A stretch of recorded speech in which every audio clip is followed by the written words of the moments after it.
Genesisy toko fa 2:20.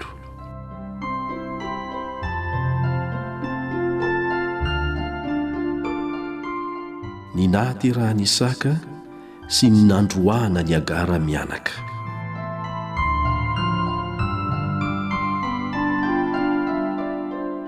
Ary Jehovah namangy an'i Sara arak'ilay efa nolazainy, ary dia nataon'i Jehovah tamin'i Sara arak'ilay efa noteneniny.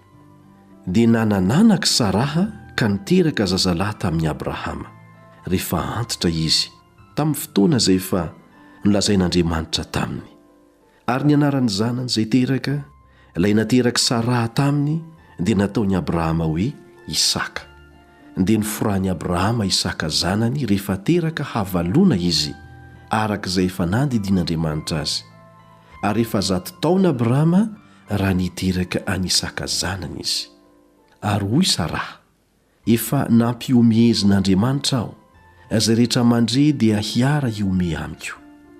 Ary hoy koa izy, nampoiziniza akory moa no hilaza amin'ny Abrahama fa hampinono zaza Sara, kanjo efa niteraka zazalahy taminy aho rehefa antitra izy. Ary rehefa lehibe ny zaza dia notazana, ary Abrahama nanao fanasana lehibe tamin'ny andro nanotazana an'i Isaka. Ary Sara nahita fa niome ny zanak'i Agara Egiptianina izay efa naterany tamin'i Abrahama. Dia hoy izy tamin'i Abrahama, roay io andevovavy io sy ny zanany, fa ny zanak'io andevovavy io tsy iray lova amin'ny zanako dia amin'ny Isaka. Fa ratsy teo imaso ny Abrahama indrindra izany teny izany noho ny amin'ny zanany.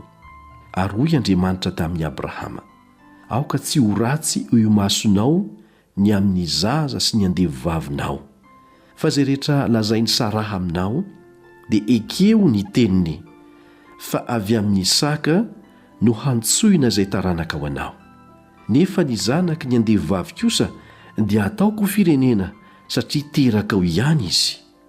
Dia nifomaraina koa Abrahama ka naka mofo sy siny hoditra iray feno rano, ary nomeny ny Agara ka napetrany teo antsorony ary natolony azy koa ny zaza.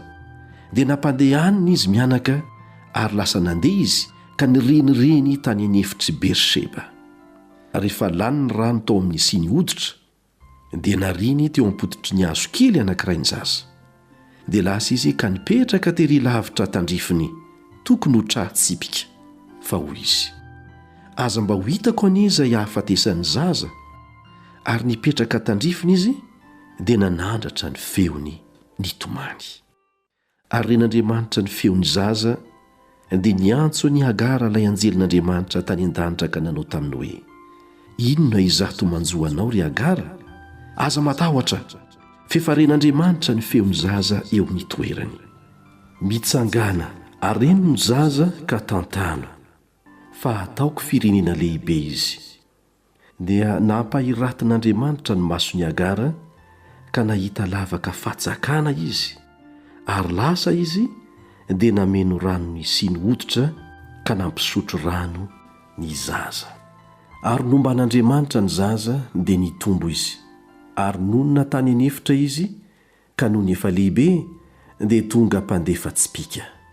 Ary nonona tany anefitra parana izy ka nakany reniny vady avy tany amin'ny tany Egipta izy.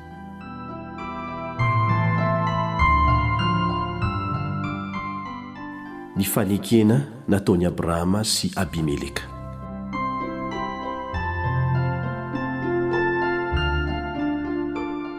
Ary tamin'izany andro zany Abimeleka sy Pikola, komandiny miaramilany, dia niteny tamin'ny Abrahama ka nanao hoe, omban'Andriamanitra ianao amin'izay rehetra ataonao.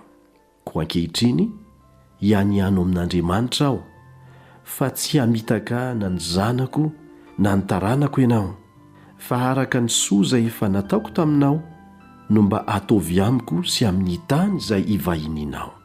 Ary hoy Abrahama, hianina ihany aho. Ary Abrahama nananatra ny Abimeleka noho ny lavaka fatsakana anankiray izay efa nalainy ny mpanompony Abimeleka ankeriny. Dia hoy Abimeleka, tsy fantatro izay nanao izany, fa ianao tsy mbola nanambara tamiko. ary izao koa tsy mba nahare raha tsy vao izao.